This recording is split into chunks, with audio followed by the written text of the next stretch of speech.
আলামিন কিছু কিছু বৎসরকে বৎসরের উপর প্রাধান্য দিয়েছেন, কোন কোন মাসকে মাসের উপরে সম্মানার্থে প্রাধান্য দিয়েছেন, কোন কোন দিনকে দিনের উপরও প্রাধান্য দিয়েছেন, কিছু কিছু রাতকে আল্লাহ পাক কিছু কিছু রাতের উপর প্রাধান্য দিয়েছেন। কথা বলেন ঠিক কিনা?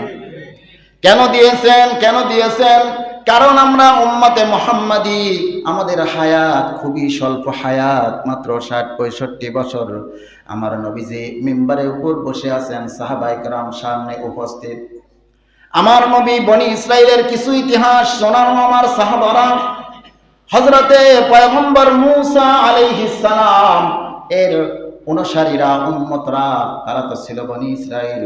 তারা শত শত বৎসর, হাজার হাজার বৎসর হায়াত পেয়েছিল। তাদের হায়াতে তারা অনেক ইবাদত বন্দেগী করেছে। সাহাবায়ে কেরাম প্রশ্ন করলেন, ইয়া রাসূলুল্লাহ, ইয়া হাবিবাল্লাহ, ওগো আল্লাহর নবী, তারা তো হাজার হাজার বৎসর হায়াত পেয়েছে, কত অসংখ্য রোজা তারা তো আমাদের চেয়ে বেশি রেখেছে, আল্লাহর রাস্তায় জিহাদ করেছে, রাত্রি ভর ইবাদত করেছে, ওগো আল্লাহর নবী, আমরা তো মাত্র ৬০ বৎসরের হায়াত, ৭০ বৎসরের হায়াত, তাহলে আমরা ইবাদত করে কিভাবে তাদের চেয়ে অগ্রগামী হব? আর কিভাবে তাদের চাইতেও আমরা উম্মতের মর্যাদা আল্লাহর কাছে বেশি হতে পারে? এই মুহূর্তে আল্লাহ পাক রব্বুল আলামিন জানেন এই প্রশ্নের উত্তর তো আমার হাবিব দিতে পারবে না। সঙ্গে সঙ্গে জিবরিল আমিনকে বলেন, ও জিবরিল আমিন, চলে যাও, আমার নবীর সামনে গিয়ে সূরাতুল কদর নাজিল করো এবং তেলাওয়াত করে শুনে দাও।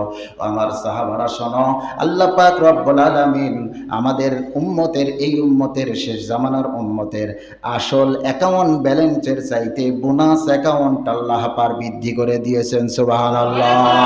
কত বৃদ্ধি করে দিয়েছেন? লাইলাতুল কদরি খায়রুম মিন আলফি শাহর।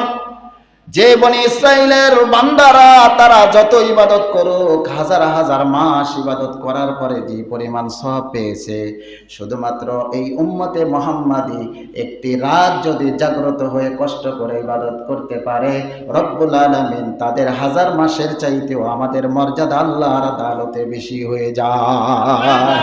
ও মুসলমান, এই জন্য সামনে পবিত্র মাহে রমজান স্মরণ আছে, পবিত্র শাবান,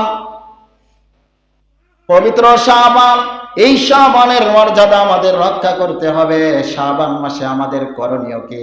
আল্লাহর রাসূল সব চাইতে রমজানের পরে যেই মাসটিতে বেশি রোজা রেখেছেন, সেই মাসের নাম হলো পবিত্র শাবান মাস। সুবহানাল্লাহ।